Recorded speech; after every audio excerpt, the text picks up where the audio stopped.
오동현 TV, 서울의 소리, 정대택 TV, 인터넷 뉴스 신문고, 법률닷컴 TV 시청자 여러분 반갑습니다. 정치 법률 시사 대표 방송 정법시대 10번째 막을 올리겠습니다. 네, 안녕하십니까. 검사를 검사하는 변호사 모임 대표 오동현 변호사입니다. 네, 저는 법률닷컴 대표 추광규입니다. 네, 반갑습니다. 김광민 변호사입니다. 네, 자 이번 주에도 지난주와 마찬가지로 12.3 내란 사태와 관련 특집 방송을 준비했는데요. 본격적인 방송에 앞서 먼저 그 이화영 부지사의 변호인에 참가하고 계시는 김광민 변호사님께서 19일 날 그 이화영 변호사 항소심 선고 결과에 대해서 짧게 좀 말씀 좀 부탁드리겠습니다. 의견, 그다음에 상고는 어떻게 될 것인지 그 관련해 가지고요. 네. 양형에서 형량이 약간 줄어든 거를 제외하고는 원심의 판결을 모두 다 인정을 했고요. 당연히 판결에 대해서는 뭐 인정하기 어렵고 이화영 부지사님 역시 판결에 대해서 인정하기 어렵다라고 말씀하셨고요. 주된 이유에 대해서 간략하게 말씀드리면 항소심에서 저희 변호인단이 검찰의 조작 수사 관련 정황에 대해서 상당히 많은 부분을 좀 입증을 했고, 특히나 필리핀의 리오남이 존재하지 않았었다라는 것들, 이런 부분들에 대해서 상당히 높은 수준의 입증을 했는데 이런 부분이 전혀 다 인정되지 않았습니다. 그렇기 때문에 재판부의 판단에 동의하기가 상당히 어렵고, 또 하나는 검찰의 직무 관할 범위, 이번에 성남 FC 사건에서 문제됐었던 그런 부분에 있어서 법리적 다툼도 꽤 있습니다. 그래서 이런 부분 종합적으로 판단해서 상고를 해야 될 것으로 보입니다. 고생하셨고요. 좀 나머지도 좀 더 노력 한번 해보시고요. 좋은 결과 기대하겠습니다. 네.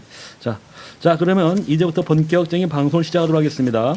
오늘 방송은 헌법재판소로 넘어간 탄핵 사건의 법리 문제를 중심으로 심층적으로 분석해 보도록 하겠습니다. 자유 헌정 질서를 지키기 위해 비상계엄을 선포합니다. 대통령 윤석열 탄핵 소추안은 총 투표수 300표 중 가 204표, 부 85표, 기권 3표, 무효 8표로서 가결되었음을 선포합니다. 12.3 내란 사태가 일어난 후 12월 14일 탄핵이 이르기까지 영화 속에서나 볼 법한 이 같은 장면이 현실 속에서 숨가쁘게 펼쳐졌습니다. 이제 공은 헌법재판소로 넘어갔습니다. 대통령 탄핵은 헌정사상 이번이 세 번째가 되는데요. 노무현 전 대통령과 박근혜, 그리고 이번에 윤석열입니다. 이번 탄핵 사유는 앞선 두 사건과는 확연히 다른데요. 현직 대통령이 재직 중 내란죄를 범한 상태라서 탄핵 사유는 더욱 엄중하고 단순하기도 합니다. 그럼에도 불구하고 내란 속의 윤석열은 자신의 행위에 반성은 없고 극우 보수층을 결집시키는 움직임을 노골화하고 있습니다. 법리적인 돌파구보다는 정치적인 해법을 시도하고 있는 것 같은데요. 이로 인해 우리 사회는 또 한번 몸살을 앓을 전망이지만 이런 상황에서 정면 돌파를 하지 않을 수는 없습니다. 오늘 특집 방송 이 같은 상황에서 탄핵 사건을 이해하는데 도움이 되고자 하는 차원에서 마련됐습니다. 먼저 한번 탄핵 사유와 관련해서 쟁점을 한번 정리 한번 해보도록 하겠습니다. 김광민 변호사님, 탄핵 사건 지금 쟁점을 좀 정리 한번 부탁 좀 드리겠습니다. 네, 윤석열 탄핵 사건 번호는 2004 헌납 8인데요. 네. 예, 올해 들어서 탄핵 사건이 벌써 이렇게 여러 개 있었다는 것 자체가 상당히 아이러니하고 한국 역사에서 가슴 아픈 사안인 것 같습니다. 쟁점을 좀 정리해 보면요, 첫 번째는 내란죄가 구성되느냐라는 거고요. 두 번째는 대통령 대행 체제에서 헌재위원 9명이 완성체가 가능하느냐, 이 부분.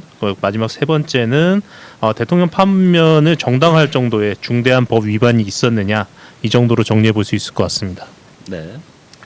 그럼 잠시 광고를 본 후 본격적으로 첫 번째 주제로 넘어가 보겠습니다.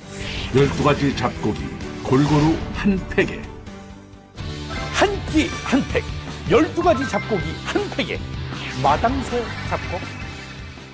저칼로리 건강식 혼합 12곡, 지리산 알밤 밤 혼합 12곡, 소화 잘 되고 쫄깃쫄깃 영양 가득 검정 찰보리쌀, 혼합 12곡, 밤 혼합 12곡, 검정찰 보리쌀까지 고르기만 하십시오. 우리 땅 우리 농부가 직접 지은 100% 국산 잡곡 12가지 잡곡을 골라서 한 팩에 담은 마당쇠 잡곡 100% 국내쌀 12가지 잡곡을 한 팩에 완전 밀봉해서 벌레 걱정 없고 눈무 가지도 않고 그래서 맛있을 수밖에 없습니다. 12가지 잡곡을 골라서 한 팩에 담은 마당쇠 잡곡 군이 총 들고 국회 쳐들어간다는 내란죄가 안 된다고. 자, 그렇군요. 그렇다면 하나씩 짚어보도록 하겠습니다. 12.3 비상계엄이 내란죄를 구성하느냐 여부입니다. 이와 관련 국민의힘 쪽에서는 내란죄가 안 된다고 지금 강변을 하고 있습니다. 그 뭐 대표적인 인물은 홍준표 대구시장에다 어저께 석동원 변호사 이런 분들인데 먼저 홍준표 시장이 시치를 페이스북에 올린 글을 통해 내란죄가 안 된다고 주장한 적이 있습니다. 오 변호사님 먼저 그 글을 좀 소개해 주시겠습니까? 네, 홍준표 시장이 본인의 페이스북을 통해서 윤석열 대통령의 그 12.3 그 계엄이 내란에 해당하지 않는다라고 하면서 글을 좀 이렇게 적었었는데 내용을 보면은 뭐 일방적인 본인의 주장인데 뭐 내란죄는 국헌문란의 목적이 있어야 하는데 윤석열 대통령은 국가 정상화를 목표로 했기 때문에 뭐 목적 범인 내란죄는 되기 어렵다. 그리고 뭐 폭동이 요구되는데 일시적인 국지적 소란에 불과하지 폭동에 이르지는 않았다. 뭐 그런 또 취지로 글을 썼습니다. 그리고 뭐 또 내란죄 직권남용죄 정도로만 보여진다. 그러나 직권남용죄는 현직 대통령 같은 경우에는 형사소추가 불가능하기 때문에 뭐 형사소추는 되지 않고 그렇지만 탄핵 사유는 해당할 수가 있다. 뭐 그런 식으로 좀 글을 또 썼고 또 수사기관들이 지금 뭐 이번에 그 검찰에서는 또 윤석열과 이상민 영 같은 경우에는 공수처로 이첩을 했지만 그 전에는 그 이첩하기 전까지 뭐 검찰하고 공조본에서 서로 이제 뭐 공수처하고 경찰 검찰이 서로 이제 수사를 하겠다고 좀 그런 사태와 관련해서 뭐 수사기관들이 하얀날처럼 달려들어서 내란죄의 뭐 공다툼하는 게 참 어이없는 행태다. 뭐 박근혜 때는 뭐 적폐청산 프레임을 씌우더니 이번에는 뭐 택도 없이 뭐 내란죄 프레임으로 거짓 선동하고 있다. 뭐 정신을 차리자 뭐 이런 내용의 글을 작성했습니다. 뭐 총 뭐 한 5가지 정도로 네. 이렇게 나눠 보면은 뭐 내란죄는 국헌 문란의 목적이 있어야 되는데 국가 정상화를 내걸었기 때문에 목적법인 내란이 안 된다. 그리고 두 번째는 행위 태양으로 폭동이 요구되는데 일시적 국지적 소란에 가깝기 때문에 폭동에 해당하지 않는다. 그리고 세 번째는 우리 형법에서 소란을 넘으면 소유죄가 되고 소유를 넘어서야 비로소 폭동이다. 그리고 네 번째로는 허영 그 헌법 교수님 칼럼과 내용이 동일하다. 그래서 이미 내란죄는 어렵고 직권남용죄 정도로 보인다. 그리고 마지막으로 현직 대통령은 형사소추가 되지 않으나 탄핵 사유는 해당한다. 뭐 이 정도로 좀 요약할 수 있겠습니다. 네. 그러니까 거의 이런 내용이 이제 사실 그 태극기 세력에서 나오는 그 보수 극우 유튜버들 나오는 그런 주장을 좀 요약이 되는 것 같은데요.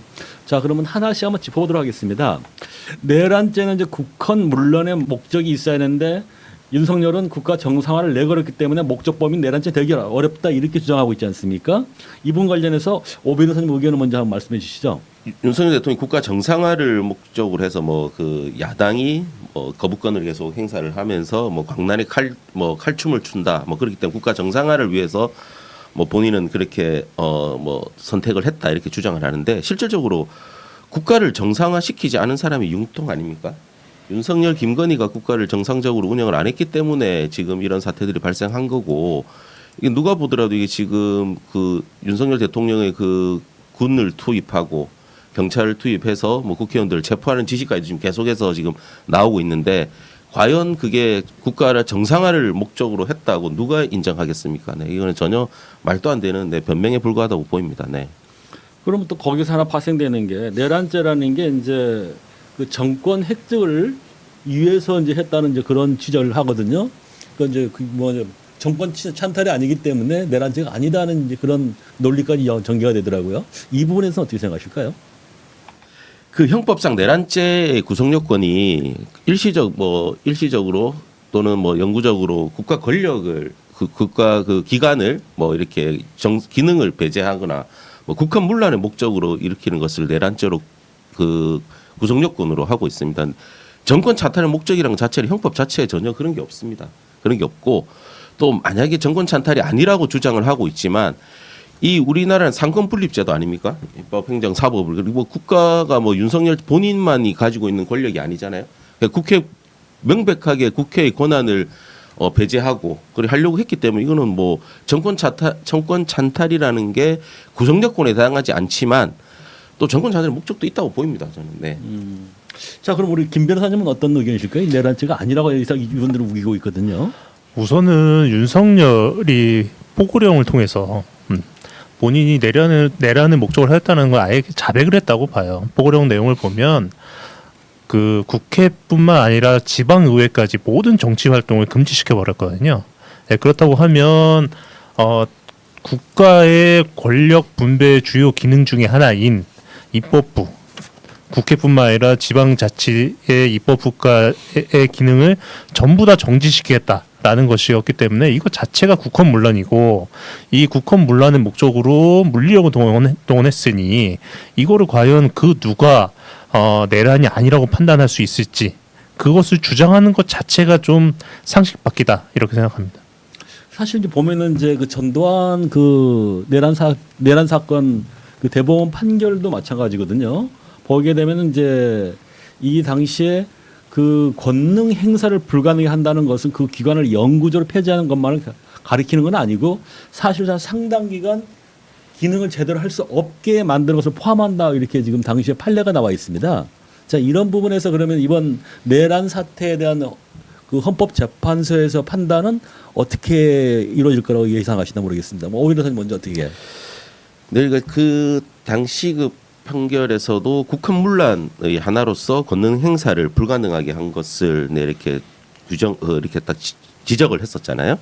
권능 행사를 불가능하게 한다는 것이 대표님 말씀하신 것처럼 뭐 영구적으로 폐지하는 경우가 아니라고 하더라도 뭐 사실상 상당 기간 이렇게 뭐 제대로 기능을 할 수 없게 멈추기만 해도 배제시키는 것도 네. 당연히 그 국헌문란의 하나로 보는 건데, 지금 실질적으로 그 당시에 군이 투입되고 경찰이 그 국회의원들의 그 출입을 막고 이 자체로서도 상당 시간 동안 이렇게 어떻게 보면은 그 권능 행사를 불가능하게 한 거잖아요. 그렇죠. 투표를 네. 참여하지 못하게 막았으니까. 투표 참여 못하게 막았고 예. 실질적으로 뭐 투표를 참여를 하려고 했는데도 못한 분들도 계시고, 물론 뭐 국민의힘 뭐 의원들 일부는 아예 뭐 제가 보기에는 뭐 그래 투표를 하려는 의사 자체가 없었던 것 같기도 한 그런 사람들도 있는 것 같습니다. 그 지금 그 대화 내용이 지금 이렇게 공개되어 가지고 그 내용들을 보면은 뭐 아예 국회를 올 생각이 없었던 사람들도 있었던 것 같아요. 그렇지만 또 몇몇 분들은 들어오려고 했는데도 이제 담도 못 넘고 그 정도로 좀 이렇게 출입이 제한되다 보니까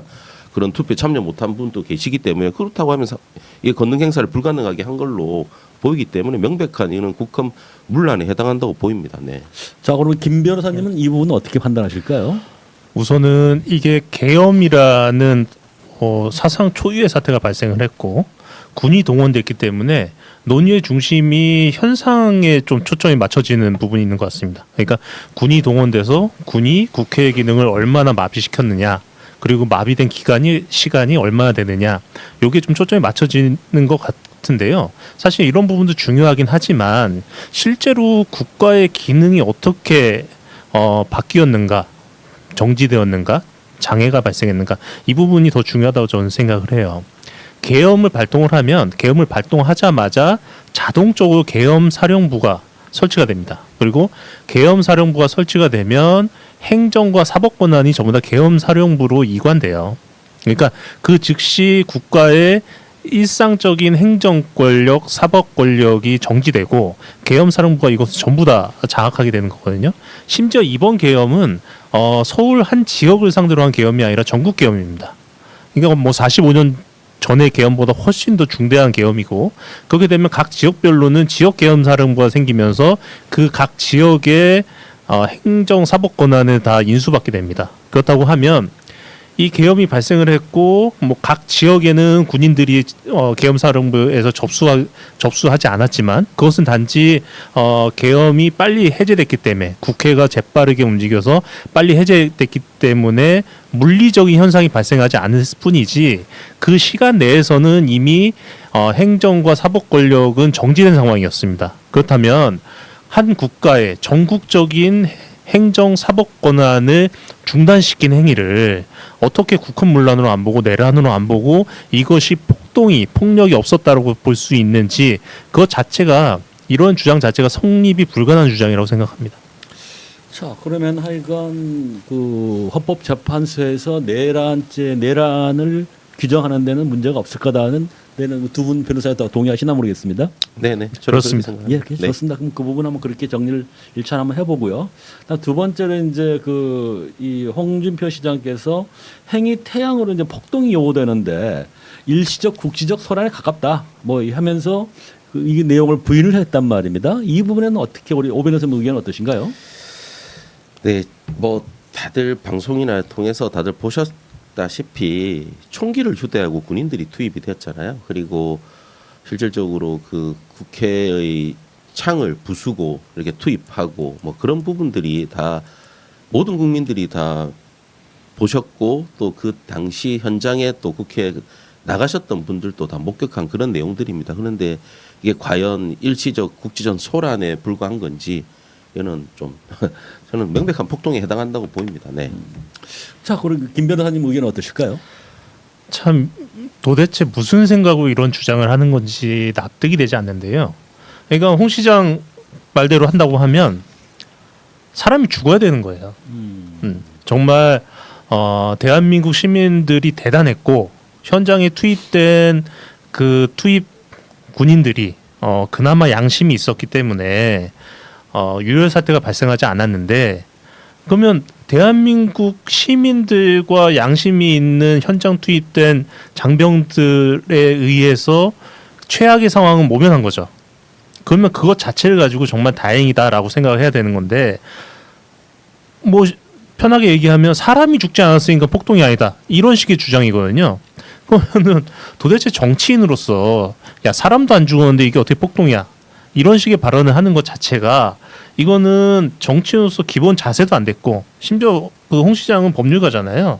법률가로서 기본적인 지식도 없는 주장을 하고 있다. 말도 되지 않는다. 이렇게 생각합니다. 좋습니다. 그러니까 그렇다면은 당시에 국회 상황을 갖다가 그 정도면은 폭동이라고 볼 수 있다. 행위 양태로서 당시에 네, 뭐 우리 대부분에서도 폭동과 관련 내란죄 폭동과 관련해서 최광의로 이렇게 해석을 하기 때문에 네. 네, 이거는 명백한 폭동에 해당한다고 보입니다. 네. 네, 좋습니다. 자, 그러면은 이제 세 번째 보게 되면은 우리 형법에는 소란을 넘은 소요죄가 되고 소요를 넘어서 비로소 폭동이다라고 이제 이렇게 홍 시장은 주장을 했단 말입니다. 이게 저도 좀 이해가 안 가던데요. 소란이나 아까 그 광의로 해석한다는데 이 부분은 어떻게 봐야 되나요? 우리 오 변호사님은요. 뭐 이 부분도 앞에서 말씀드린 명백한 행위 태양이 폭동에 해당하기 때문에 뭐 소란을 넘어서면 소유죄가 되고 소유를 넘어서야 폭동인다 이거는 그냥 말장난에 네 저는 말장난에 불과하다고 보입니다. 네. 네. 그 정도 정리하죠. 그건 의미가 없는 것 같고요. 네. 그다음에 이제 우리 헌법학의 이제 허영 교수님이 이제 그 꽤 유명하신 분이지 않습니까? 이 석자 교수님이 이제 칼럼과 내용이 이제 한마디로 그날 행위에 대해서는 내란죄다. 내란죄는 어렵고 직권 남용죄 정도다 해서 아주 가볍게 치부를 하고 있단 말입니다. 이 부분은 우리 오 변호사님은 어떻게 보시나요? 뭐 허영 교수님 또 헌법학자로서 상당히 유명하신 분이기도 하지만 실제로 또 소수 의견도 많이 내시는 분이거든요. 네, 저는 뭐 이 부분도 앞에 설명드린 바와 같이 명백한 내란죄에 해당한다고 보입니다. 그렇기 때문에 뭐 굳이 뭐 이 부분도 크게 뭐 설명 안 드려도 앞에 말씀드린 부분과 동일한 내용인 것 같습니다. 네. 비상계엄은 이제 고도의 통치 행위로 사법 심사의 대상이 되지 않는다 이렇게 강변을 하고 있거든요. 우리 김 변호사님 이 부분은 어떻게 생각하시나요? 고도의 통치 행위라는 것이요.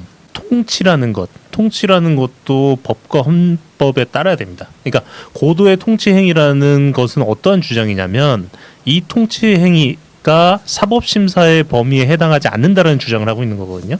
그렇다고 하면 사법 심사를 받지 않을 정도의 절차적 요건, 형식적 요건, 그러니까 통치 행위를 하더라도 기본적인 위법 사항은 없어야 되고 위헌 사항은 없어야 된다는 겁니다. 이게 첫 번째고, 두 번째는 이러한 고도의 통치 행위를 할 만한 상황적 필요가 있어야 되는 거예요. 그런데 이번 계엄은 법률도 위반을 했고 헌법도 위반을 했고 그리고 그러한 통치 행위가 필요한 위급 상황도 없었지 않습니까? 그럼에도 불구하고 그러니까 평온한 정말 지극히 평온하고 정상적인 국가였던 대한민국에서 본인 혼자 상상에 빠져서 이상한 상상에 빠져서 대한민국은 지금 위기다라고 생각을 해서 법적 절차도 위반을 하면서 계엄을 한 거예요. 그렇기 때문에 이거는 고도의 통치 행위라고 규정할 수 있는 모든 요건, 그 어느 요건도 축적하지 못했다라고 생각합니다. 우리 오 변호사님은 어떻게 판단하시나요? 네, 뭐 지난 방송에서도 한번 말씀드렸는데 이 계엄 비상계엄 자체가 이 형식도 위배했고 또 요건도 갖추지 못한 명백한 이 헌법 위반입니다. 네. 뭐 비상계엄 같은 경우에는 일단은 전시 사변 또는 이에 준하는 국가 비상 사태 시에 적과 교전 상태에 있거나 사회 질서가 극도로 교란되어서 행정 및 사법 기능의 수행이 현재 곤란한 경우에 군사적 필요에 따라서 뭐 공공의 안녕 질서를 유지하기 위해서 선포하는 걸로 계엄법에 규정이 되어 있는데 어느 하나에도 해당되지 않지 않습니까? 국가가 윤석열, 김건희 아니었으면 정말 정상적으로 돌아가는 나라를 본인들이 스스로의 어떤 망상에 빠져가지고 지금 국가가 뭐 종북 세력들에 의해서 찬탈되고 뭐 그런 위기 상황이라고 생각을 해서 한 거기 때문에 또 국민의 심의도 제대로 거치지 않았고 그래서 형식상, 절차상 그리고 내용상 다 명백한 그 헌법 위반에 해당한다고 보입니다. 네. 자, 그럼 이걸 통틀어서 한번 묶어가지고 봐볼게요. 사실 이제 아까도 말씀드렸죠. 홍준표 시장도 법조인이고 검사 출신 아니겠습니까? 석동현도 그분도 변호사고요. 근데 그럼에도 불구하고 내란죄가 안 된다 뭐 이런 궤변들을 늘는 우리가 제3자가 볼 때 그런 궤변이라고 보는데 법률 전문가 입장에서 총평을 한번 부탁 좀 드리겠습니다. 홍 시장이나 어제 석동현 변호사에 그 대해서 먼저 우리 김 변호사님 말씀 한번 해주시죠. 그러니까 소수 의견이라 해야 되나? 그런 의견들 보수 예. 뭐 가능성은 두 개일 텐데요. 이 두 분이 법학을 제대로 공부 안 하셨던지 아니면 법학을 손 놓은 지가 오래되셔서 잘 모르셨던지 이게 첫 번째 가능성이고요. 두 번째는 뻔히 알면서도 선전선동을 할 가능성도 있을 것 같습니다. 전 두 번째 이 가능성이라고 보고요. 선전선동을 하고 선전선동을 통해서 탄핵심사 절차를 방해하고 지연하고 그것을 통해서 어떤 다른 목적을 얻기 위한 그러한 뭐 술수가 아닐까라고 생각합니다. 그 부분 아마 저도 지금 동감하는데요. 홍준표 시장 같은 경우 사실 지금 대통령 선거를 지금 염두에 두고 계속 발언을 하고 계속 하시더라고요. 그러면 결국 그런 글도 주장도 그 보수 세력을 태극기 세력을 자기 쪽으로 끌어들이기 위한 하나의 어떤 정치 선동이 아니겠는가 뭐 그렇게 판단하면 될 것 같고요. 자, 그럼 우리 오 변호사님 어떻게 판단하십니까? 네, 뭐 홍준표 시장이나 석동현 변호사 같은 경우에도 명백히 이게 내란에 해당해서 탄핵 사유에 해당하고 또 파면이 될 거라고 생각을 하고 있을 거라고 저는 그렇게 생각을 합니다. 단지 김관빈 변호사 말씀하신 제 생각에는 그 두 분 다 뭔가 정치적인 목적에 의해서 그런 발언을 하고 있지 않나.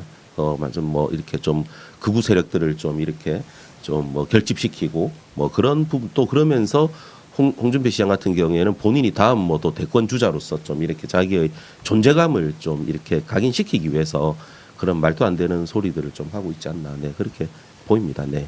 그럼 관련해가지고 지금 이제 공수처 수사가 한참 진행 중이고요. 그 다음에 25일 날 지금 출석을 지금 명을 했단 말입니다. 그럼 그날 어떻게 예상하시나 모르겠습니다. 우리 오 변호사님 그날 출석할까요? 뭐 윤석열이 지금까지의 그 행태를 봐서는 뭐 저는 출석 안 할 거라고 보입니다. 네. 그렇기 때문에 이는 정말로 뭔가 강제력을 동원을 해서 네, 이렇게 해야 될 필요가 있다고 봅니다. 이게 죄송합니다. 윤석열 대통령이 우리가 생각하는 상식적인 일반인이라고 생각하면 절대 안 될 것 같습니다. 네. 그러니까 이미 어떤 상식을 벗어난 뭐 구름 위에 있는 사람 같아가지고 네. 우리 오 변호사님 어떻게 김 변호사님은 예상 어떻게 하십니까? 제가 방송 시작하기 전에 우스갯소리로 한 말씀 드렸었는데 지금 와서 보니까 박근혜는 오히려 품위가 있었다 이런 말씀을 드렸어요. 대통령이라고 하면 뭐 여러 가지 작업 요건이 있지만 저는 대통령에 걸맞는 품위도 있어야 된다고 생각을 하거든요. 근데 지금 뭐 어쨌든 지금 탄핵돼서 직무가 정지되긴 했지만 대통령 직을 갖고 있는 윤석열이라는 사람이 이런 행태를 보인다고 하면 이건 스스로 자신이 대통령에게 포기한 행위고 그렇다고 하면 공수처가 됐든 경찰이 됐든 대통령에게 포기한 사람에게 대통령의 예우를 갖춰주면 안 된다. 범죄자이고 피의자로서 엄격히 대응해야 된다. 그래서 25일 날 출석하는 것은 기대하기 어렵겠지만 출석하지 않는다고 하면 그 이후 절차에 대해서는 피의자로서 엄격히 대응해야 된다라고 생각합니다. 바로 끌어내야 될 수밖에 없네요. 그렇죠. 체포영장 들고 가서 끌어내는 수밖에 없는 것 같고요. 강제 수사로 돌입해야 될. 예. 자, 그럼 이번 주제를 한번 이제 정리를 해보는데요. 자, 그러면은 우리 두 분 이제 변호사님은 당연히 내란죄가 된다, 구성이 된다. 헌재가 당연히 될 거다는 그런 의견인데 만약에 이제 전체 변호사들이 만약에 한 100명이 1000명 있다. 그럼 그 중에 한 몇 프로나 석동현 아니면 이제 홍준표 의견을 동조할까요? 100명의 변호사가 있다 그랬을 때는 우리 오 변호사님 생각할 때는 정상적인 변호사라고 하면 굉장히 사람 하나도 없을 거예요. 또뭐 제가 또 다른 생각하는 분들이 있을 수도 있으니까 그렇지만 10%도 내뱉지 않을까. 10% 너무 크게 보셨습니다. 자, 1% 봅니다. 네. 아니 권성동도 변호사 검사 출신 아닙니까? 근데 동조한단 말입니다. 그 정치적인 목적이다. 뭐 권성동, 홍준표, 뭐 석동현 이런 사람들을 법조인으로 분류하면 안 될 것 같습니다. 이 사람들은 고도의 그냥 이렇게 뭐 정치인으로서 본인들의 어떤 입장에 따라 가지고 이렇게 궤변을 늘어놓고 이렇게 말장난을 할 수 있는 그런 사람들이지 뭐 정상적인 법조인의 시각에서 법리적으로 판단할 수 있는 그런 뭐 분류로 이렇게 보는 거는 네. 상식적이지 않은 것 같습니다. 네. 그러면 절대 다수의 변호사들은 내란죄를 구성한다고 판단할 것 같다. 이렇게 보시면 정리하면 될 것 같습니다. 자, 그럼 먼저 첫 번째 주제는 이 정도 정리를 하도록 하겠습니다. 잠시 후에 광고 듣고 두 번째 주제를 이어가도록 하겠습니다. 남자의 고민 전립선 지구력 활력 소팔코사놀 레드 전립선 지구력 활력 나쁜 빨간불 남자의 고민 출동 소팔코사놀 레드 남자를 위한 좋은 빨간색 소팔코사놀 레드 혼자 끙끙대지 마시고 레드 소팔코사놀 레드 써보니까 어떻소? 소팔코사놀 레드 미국산 소팔메토 전립선 건강 미국산 옥타코사놀 지구력 증진 독일산 비타민 B 활력 충전 아주 좋아 소팔코사놀 레드 4개월분 두 박스 한 달 3만원 재구매 고객분들께 2개월분 더 무료 증정 총 6개월분을 6만원 할인된 가격으로 좋은 빨간색 좋아 불어 물론 대통령 권한대행은 국정 안정을 위해 대통령 권한의 상당 부분을 적극적으로 행사할 수 있고 그래야 합니다.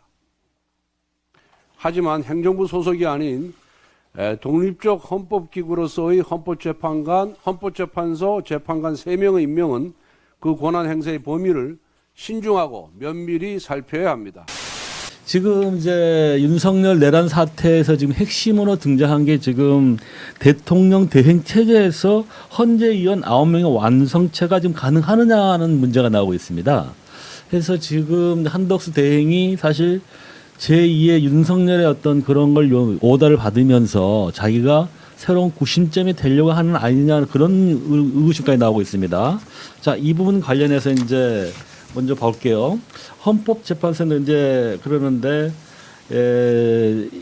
민주당에서는 당초 이제 아마 24일 정도 아마 청문회 인사청문회를 구성하고 연말내 할 것 같거든요. 연말내 그 임명할 것 같은데 먼저 우리 오 변호사님이 국회목 현재위원 임명과 관련한 민주당과 국민의 입장 한번 정리 한번 부탁드리겠습니다. 민주당 같은 경우에는 당연히 좀 이렇게 공석인 3명의 헌법재판관을 빨리 인사청문회를 통해서 올해 안에는 또 이렇게 다 임명을 하는 형식으로 해서 또 이제 9명의 완성체를 갖춰가지고 조속히 이렇게 그 탄핵 사건에 대해서 좀 심리할 수 있도록 추진을 하려는 입장이 분명합니다. 그런데 이제 국힘 같은 경우에는 계속해서 지금 권성동 원내대표가 뭐 권한 대행은 뭐 이렇게 임명권이 없다는 식으로 뭐 하면서 계속해서 시간을 끌기 또 이렇게 좀 현재 심리가 제대로 이루어지지 않도록 계속 방해 공작을 하고 있는 그런 상황인 것 같습니다. 네. 그러면 결국 이제 그 한덕수 대행에게 그 헌재위원 임명권이 있느냐 여부 같은데 그럼 하나씩 한번 짚어보도록 하겠습니다. 먼저 보게 되면은 대통령 권한 대행에 대한 법 규정은 지금 어떻게 돼 있나요? 우리 오 변호사님 의견은 어떠신가요? 실질적으로 뭐 탄핵 소추에 따르면은 대통령의 권한이 정지되고 또 대통령의 거리 시에는 이제 권한 대행으로서 이제 대통령이 직무 수행할 수 없는 경우에는 우선적으로 이제 국무총리가 권한을 대행한다 이렇게 정해져 있지만 실질적으로 그 권한 대행의 직무 범위라든지 직무 권한에 대해서는 구체적으로 규정해 있지는 않거든요. 네, 그렇기 때문에 그 부분이 지금 제한 규정을 따로 있지 않기 때문에 이런 뭐 좀 해석의 논란은 좀 있는 것 같습니다. 네. 우리 김 변호사님 의견 어떠신가요? 대통령 권한 대행에 대해서는 어떻게 바라보시나 모르겠습니다. 우선 권한 대행이 발생한 사유를 좀 봐야 될 것 같아요. 대통령이 뭐 사고로 거리가 된 게 아니라 국민이 선택한 국회가 당신은 대통령 자격이 없소. 당신이 대통령 권한을 행사할 경우에 대한민국에 큰 피해가 발생하고 그러니 직무 정지하시오라고 해서 대통령 권한 대행이 발생한 겁니다. 그렇다고 하면 국민이 대통령의 자격을 박탈한 거예요. 박탈하고 뭐 물론 헌법재판소의 결정이 필요하겠지만 그 다음 절차 때까지 임시적으로 대통령의 권한이 공백 상태가 되면 안 되기 때문에 총리에게 권한 대행을 맡겨놓은 겁니다. 그렇다고 하면 권한 대행이 발생한 이러한 사유를 통해서 판단을 하고 대통령에게 권한 행사하지 말라라는 국민의 명령에 맞게 권한 대행을 행사해야 될 것이다. 단지 법 규정에 이거를 어떠한 어느 범위까지 행사할 수 있다라는 규정이 없기 때문에 내가 대통령의 권한을 전부 다 행사할 수 있다. 이러한 생각을 하시면 안 된다. 이렇게 생각합니다. 네. 그러면은 대통령 권한 대행이 그런 입장에서 헌재 의원을 임명할 수 있다 이렇게 보시는 입장이 두 분이 동의하시는 거죠? 그렇습니다. 네네. 그렇습니다. 예, 네. 그렇습니다.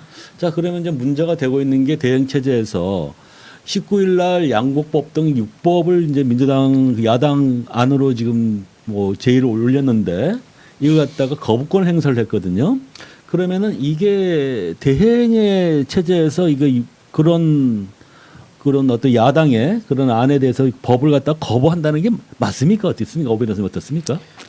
그러니까 뭐 헌법상 그 권한 대행의 직무 범위라든지 권한이 규정되어 있지 않기 때문에 뭐 이런 문제들이 뭐 좀 이렇게 논의가 되고 있는데 저는 정말 바람직하지 않다고 보입니다. 이게 실질적으로 권한 대행이면은 뭐 어떤 소극적인 뭐 그런 정도의 저는 직무 범위로 이렇게 수행을 해야 되는 거지. 국회에서 실제로 권한 대행은 또 국민이 선출한 자가 아니잖아요.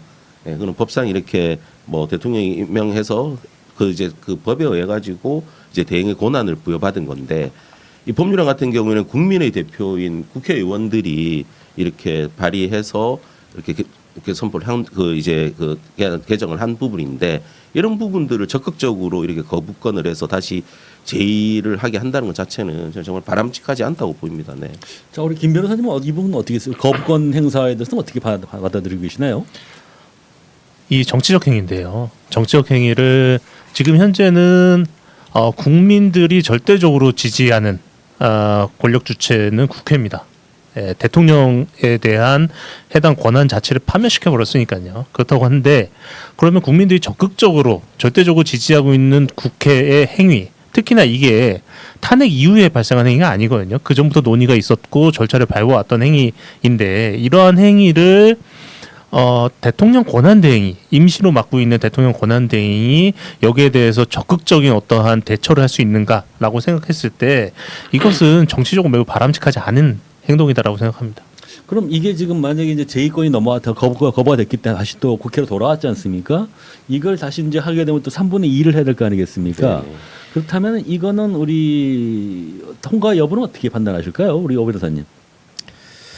뭐 지금 현재 윤석열 대통령의 탄핵 호추도 국회에서 204표를 얻어서 통과를 됐지 않았습니까? 그리고 지금 현재 국민의힘 내부에서도 상당히 윤석열 대통령의 그런 지금까지의 그런 행태라든지 이런 부분들에 대해서 상당히 반대하고 뭐 이렇게 잘못되었다고 판단하는 분들이 꽤 있는 것 같습니다. 그렇다면은 뭐 물론 쉽지는 않겠지만 그래도 이게 지금 현재의 지금 전국 상황이라든지 아니면 국민들이 생각하는 그런 어떤 뭐 바라는 그런 부분들을 생각해 봤을 때는 국민의힘에서도 상당 부분 좀 이탈표가 나오지 않을까. 네, 저는 그렇게 좀 생각을 합니다. 네. 우리 김 변호사님 어떻게 판단하시나요? 저도 오 변호사님 의견처럼 됐으면 좋겠는데요. 지금 국민의힘 같은 경우는 본인들의 정체성, 본인들의 살아갈 방향을 모든 것을 민주당에 대한 반대, 모든 잘못은 민주당에 있다. 이것에 대한 반사 효과로 본인들의 정체성을 찾아가고 있는 것 같아요. 그렇다고 하면 204표로 탄핵이 가결됐는데 그 이후에 더더욱 보수화되고 그 구태의 모습을 보이는 행태로 봐서는 쉽지 않지 않을까라는 생각이 좀 듭니다. 근데 이번에 보게 되면 거의 한 30여 명이 이제 이탈을 했잖아요. 국민의 그 당론에서. 그럼 그분들이 그런 스탠스를 계속 유지할까요? 아니면은 또 다시 국민의힘으로 원래 돌아가서 뭐 당론을 따른다 해서 뭐 그런 식으로 얘기를 할까요? 어떻게 해야 보시나 모르겠습니다. 그리고 정치에 좀 감이 있으신 분 오히려 말씀하십시오. 뭐 제가 감히는 알지만 당연히 뭐 기대는 하고 있습니다. 당연히 뭐 좀 이렇게 좀 정상적인 사고를 하는 그런 의원들도 국민의힘이 있을 거라고 저는 그런 좀 제 바람입니다. 그렇기 때문에 뭐 그런 분들이 실질적으로 좀 이제는 좀 정상적인 판단을 좀 해줬으면 하는 저는 그렇게 좀 바라고 있습니다. 네. 그렇다면 하여간 그 이런 또 거부가 되고 지금 또 계속 좀 심상치 않은 게 왜 특검법하고 지금 김건희법에 대해서 지금 시간을 끌고 있지 않습니까? 과연 이게 옳은 건가요? 한덕수 대행에서 그런 부분을 혼란을 줄이기 위해서는 빨리빨리 좀 판단을 해줘야 될 것 같은데 어떻게 될 것 같습니까? 그건 또 거부권 행사할까요? 아니면 어떻게 될까요? 우리 오 변호사님은? 저는 좀 간보고 있는 것 같습니다. 좀 일단은 육법에 대해서 먼저 거부권 행사하고 지금 중요한 그 지금 특검이라든지 뭐 이 부분들에 대해서는 지금 아직 선포도 안 하고 지금 거부권 행사 안 하고 있지 않습니까? 근데 좀 어떻게 보면은 좀 한덕수 총리가 좀 이렇게 대행을 하면서는 조금 정상적인 사고를 하지 않을까 이런 기대가 있었는데 또 이번에 거부권을 행사하는 걸 봐서는 이것도 거부권을 또 행사하지 않을까 하는 정말 참 그런 뭐 잘 아시다시피 한덕수 총리가 상당히 유능한 관료거든요. 옛날 DJ 때부터 이제 그런 관료 생활 계속해서 높은 걸 영위해 왔던 건데 그 저도 잘 할 줄 알았습니다, 사실. 그래도 그나마 이제 그래 뭐 윤석열 그런 놈 밑에서 이제 했으니 그러려니 했지만 그래도 윤석열 없으니까 할 줄 알았는데 이번에 그 양곡법도 이제 6법을 또 6개 법안을 가해서 또 거부권 행사하던데 사실 지금 연말까지 미루는 것도 석연치 않고요. 그런 부분은 우리 김 변호사님 어떻게 바라보실까요? 한덕수 총리가 말씀하신 것처럼 상당히 똑똑한 사람입니다. 그래서 네. 제가 봤을 때는 육법에 대한 거부권 행사는 그게 큰 부담은 없었을 것 같아요. 정책적 법과 성격이 상당히 강하기 때문에. 네네. 그래서 육법 정도는 거부권 행사에서 본인이 뭐 윤석열이든지 국힘에 대한 어쨌든 면피성 행동을 하고 그 다음에 이제 특검 같은 법안들 대해서는 이러한 법안은 지금 이게 정책적 법안이라고 주장하기가 어렵잖아요. 그래서 여기에 대해서는 좀 시간 좀 끌다가 통과시키지 않을까 조심스럽게 예측해 봅니다. 저는 이번에 볼 때 6개 법안 중에 이제 증인 감정 법안 같은 경우에 이제 보수 쪽에서 특히 그 반감이 심하더라고요. 그러니까 그런 어떤 논리를 되냐면은 이런 증인 감정법이 통과가 되면은 기업 총수들이 가가지고 뭐 의원이 이제 뭐 기업의 그 비밀에 대해서 물어봐도 말을 할 수밖에 없다. 뭐 이러면서 뭐 그런 논리를 펴더라고요. 그래서 그런 부분도 있긴 있을 수 있다.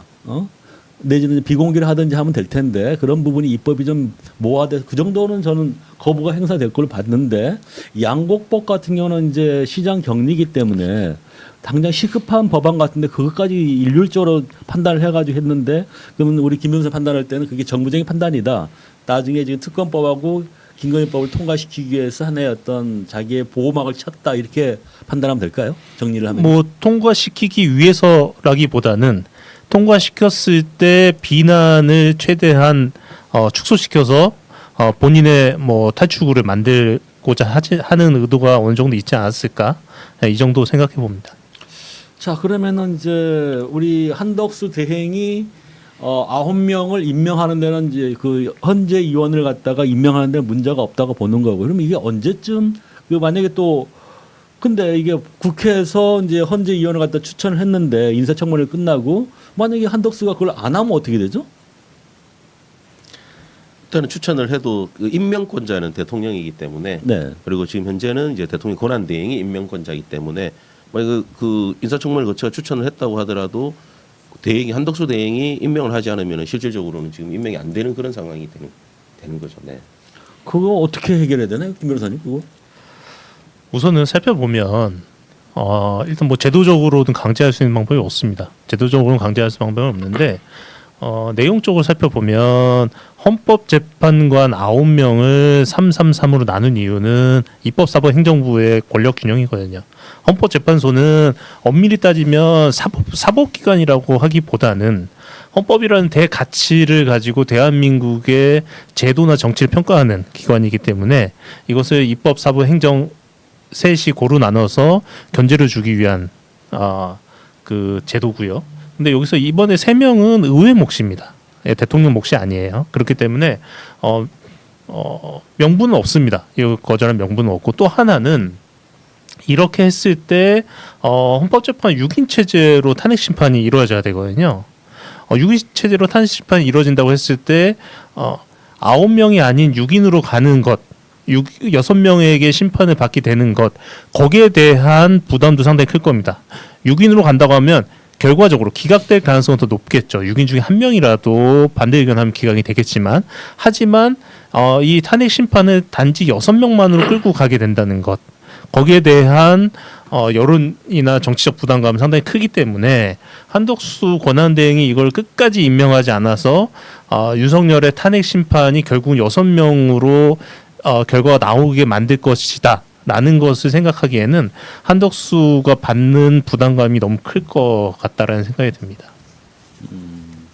그럼 만약에 이제 한덕수가 이번에 또 만약에 연말에 그런 어떤 탄핵 특검법하고 김건희법을 만약에 거부를 한다. 그러면 뭐 탄핵에 다시 들어가야 될까요? 아니면 어떻게 될까요? 저는 탄핵해야 된다고 생각합니다. 두 분 다 동의하십니까?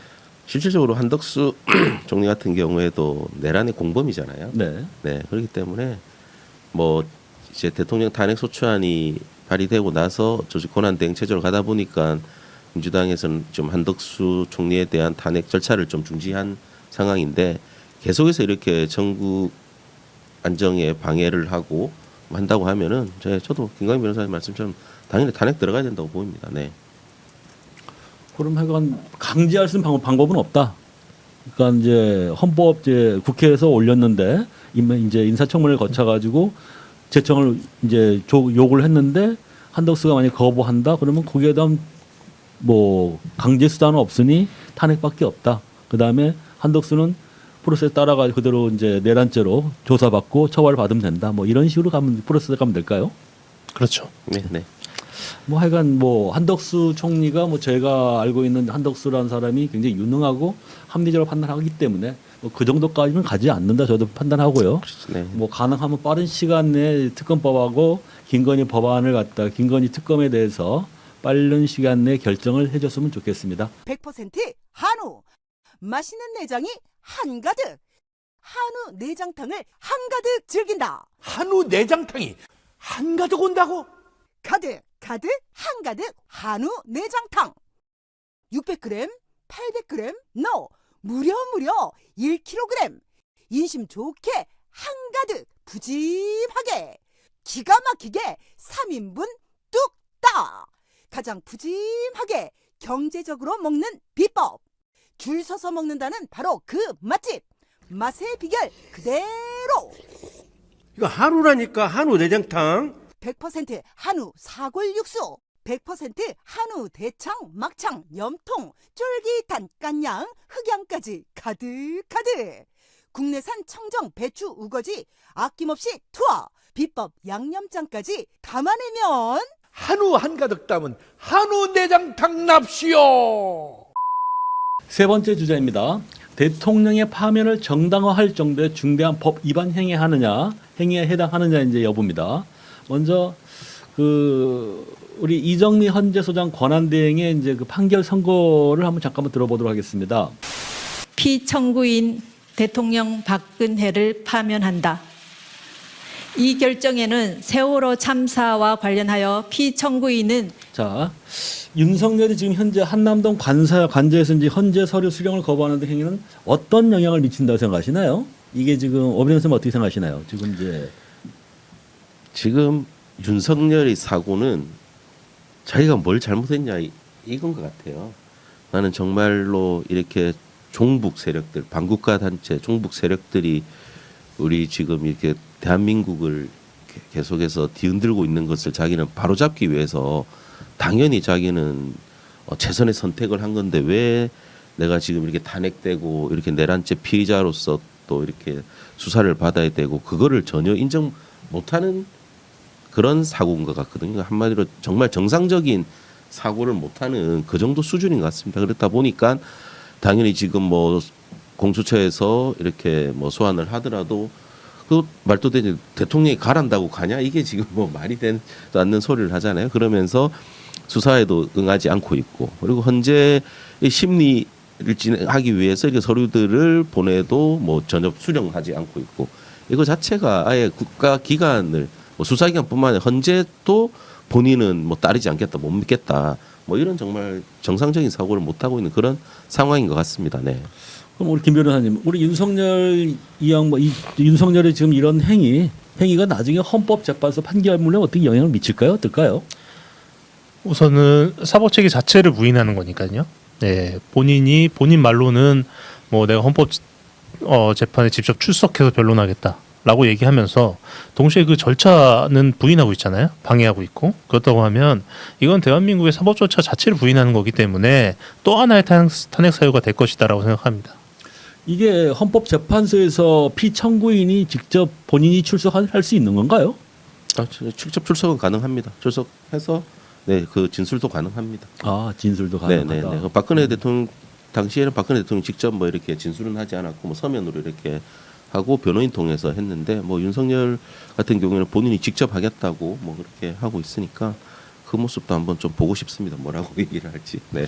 그 지금 이제 헌재로 넘어간 사건에서 이제 가장 핵심이 선고가 언제쯤 이루어질 것이냐는 이게 초미의 관심이거든요.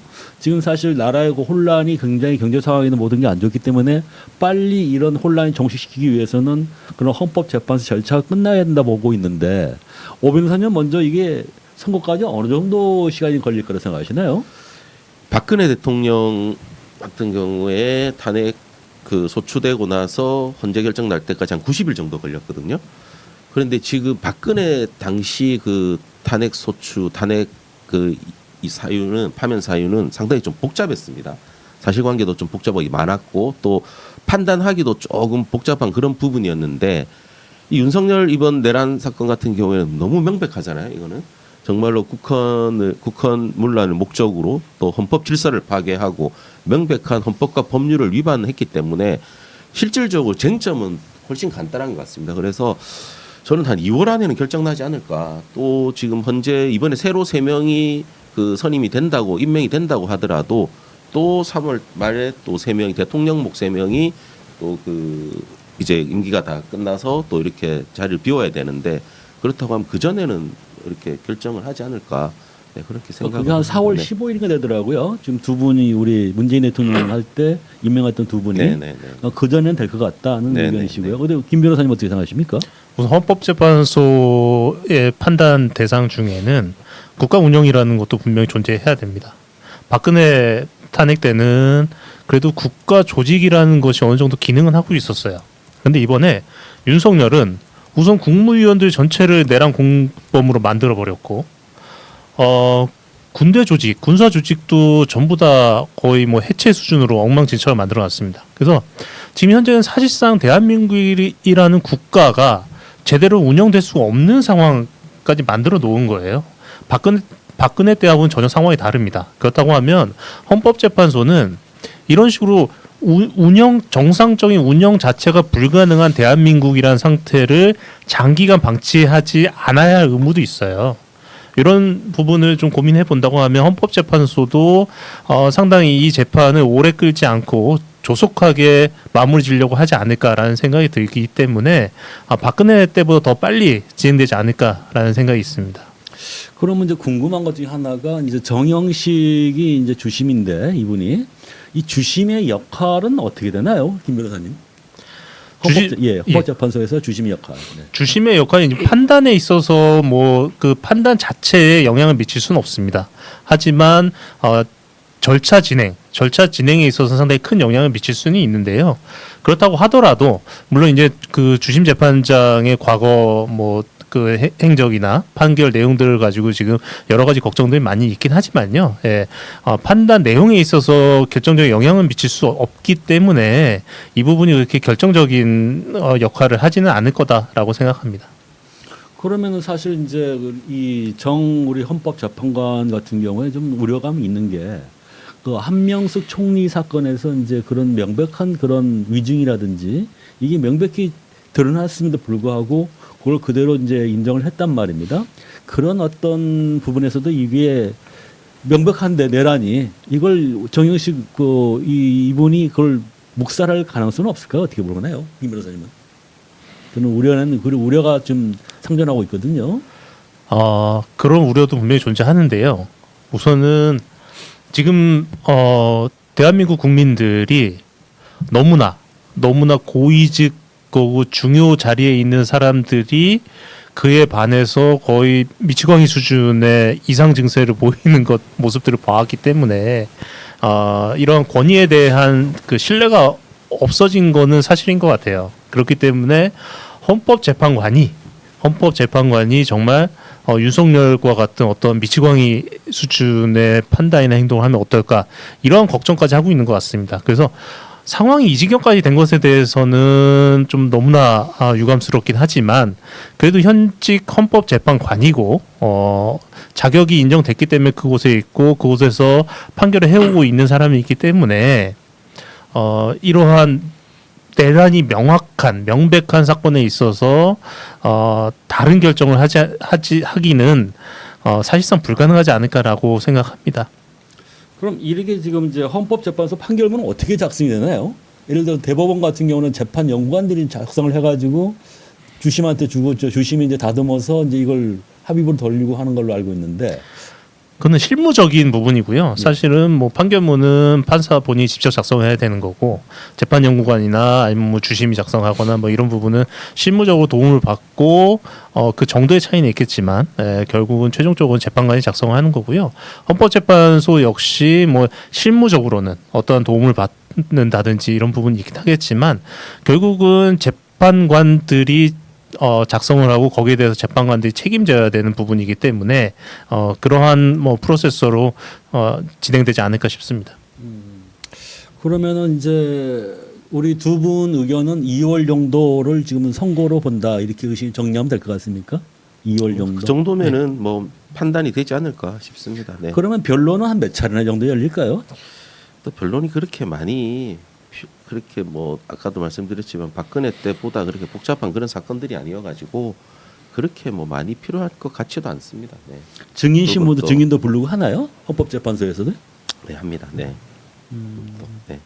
그러면은 이제 또 그런 증인도 부르고 하면은 또 시간이 또 많이 걸리지 않을까요? 어떨까요? 그렇게까지는 안 할 것 같습니다. 네. 주요 증인들만 불러서. 네, 그렇게 또 뭐 실질적으로는 뭐 그런 증인의 그런 것보다는 뭐 방송을 통해서 이미 벌써 너무 명백하게 또 그런 게 나와 있고 또 윤석열 본인의 입으로도 너무 많은 게 나왔잖아요. 네, 그리고 지금 관련자들의 진술들도 지금 상당히 많이 나와 있는 부분이고 하기 때문에 네, 그렇게까지는 하지 않을 것 같습니다. 네. 그건 우려되는 부분이 하나가 이제 윤석열이 이번에 그 탄핵 전에 지난주에 그러니까 14일 전에 이전에 그렇게 국민의힘에다가 그렇게 힘에다가 얘기를 했답니다. 2주만 시간 벌어라. 연말까지 시간 벌라는 거거든요. 그럼 어떤 일을 하려고 했다는 건데 그게 뭘까요? 어떤 취지에서 2주를 시간을 벌어달라 했을까 자기한테? 제2 내란을 또 꿈꾸지 않았을까요? 대통령의 지휘로서. 네. 우리 김 변호사님 어떻게 하십니까? 저도 그거 말고는 없다고 생각합니다. 뭐. 그 뭔가를 반전할 수 있으니까 2주만 벌어라 하고 이렇게 안달하고 지시 강압적으로 얘기를 했다는 거거든요. 그러니까 1차 계엄이 본인이 생각할 때는 1차 계엄이 분명히 성공할 수 있는 계엄이었는데 아쉽게 실패한 거죠. 군인을 더 많이 넣었다고 하면 국회 문을 때려 부셔가지고 끌어냈다고 하면 성공할 수 있었던 거고 성공할 수밖에 없는 게 계엄이었는데 그거 정당한 계엄이었는데 실패했다. 그러니 시간을 좀만 주면 내가 다시 정비해서 저것들 싹 다 잡아놓을 수 있다. 이런 생각이 아니었을까 싶습니다. 그러면 가장 이제 미스테리한 부분인데요. 앞으로 돌아갔을 때 12.3 내란이 왜 12월 3일 날 발생했는지 우리 김 변호사님 어떻게 생각하세요? 지금 벌써 한 3주 가까이 지나고 있으니까. 여러 가지 설들이 있습니다. 여러 가지 설들이 있는데요. 이거는 사실 뭐 이 사건 자체가 상식적인 수준에서 분석할 수 없는 사건이기 때문에 이렇게 수많은 설들이 나오는 게 아닐까 싶은데 제가 그 설들을 다 소개시켜 드릴 필요는 없을 것 같고요. 그 설들 중에 그나마 제가 가장 가능성이 있다 혹은 나를 이해시켰다라는 설은 주술입니다. 예, 점지받았다. 그 날짜로. 네네. 그렇지 않고서는 이 날짜를 해석할 수가 없습니다. 우리 오 변호사님 어떻게 판단하실까요? 그냥 상식적으로 본인은 이렇게 계엄을 선포했을 때는 성공하려고 했을 거잖아요. 그런데 그렇다고 하면은 실질적으로 국회의원들이 그 계엄 해제 의결을 하지 못하게 하려고 했으면은 12월 10일 회기가 끝나고 선포를 하든지 아니면은 금요일 밤이나 이렇게 선포를 하면 금요일 저녁에는 지방 그 지역에 계신 의원들은 다 본인 지역으로 내려가잖아요. 그렇다고 하면 분명히 성공했을 것 같거든요.